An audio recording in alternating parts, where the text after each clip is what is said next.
Army chief general Asim Munir کا 25 مئی کو یوم تکریم شہدائے پاکستان منانے کا اعلان۔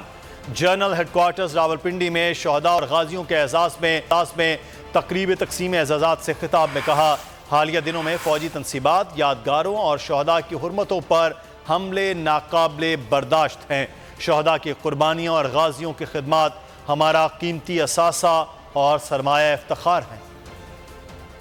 Army chief general Asim Munir کا 25 مئی کو یوم تکریم شہدائے پاکستان منانے کا اعلان۔ فوجی تنصیبات، یادگاروں اور شہداء کی حرمتوں پر حملوں کو ناقابل برداشت قرار دے دیا۔ جنرل ہیڈ کوارٹرز راولپنڈی میں شہداء اور غازیوں کے اعزاز میں تقریب تقسیم اعزازات سے خطاب میں army chief general Asim Munir نے کہا کہ حالیہ دنوں میں فوجی تنصیبات، یادگاروں اور شہداء کی حرمتوں پر حملے ناقابل برداشت ہیں۔ شہداء کی قربانیاں اور غازیوں کی خدمات ہمارا قیمتی اثاثہ اور سرمایہ افتخار ہے۔ آرمی چیف نے کہا، افواج پاکستان کا ہر سپاہی اور آفیسر تمام علاقائی، لسانی اور سیاسی تعصبات اور امتیازات سے بالاتر ہو کر صرف اور صرف اپنے فرائض اور ذمہ داریوں کو مقدم رکھتا ہے۔ تقریب تقسیم اعزازات میں آرمی چیف نے آپریشنز کے دوران بہادری اور قوم کے لیے شاندار خدمات پر پاک فوج کے افسران اور جوانوں کو فوجی اعزازات سے نوازا۔ 51 افسران کو ستارہ امتیاز ملٹری، 22 افسران اور جوانوں کو تمغہ بصالت اور 2 جوانوں کو اقوام متحدہ کے خصوصی میڈل کے اعزاز سے نوازا گیا۔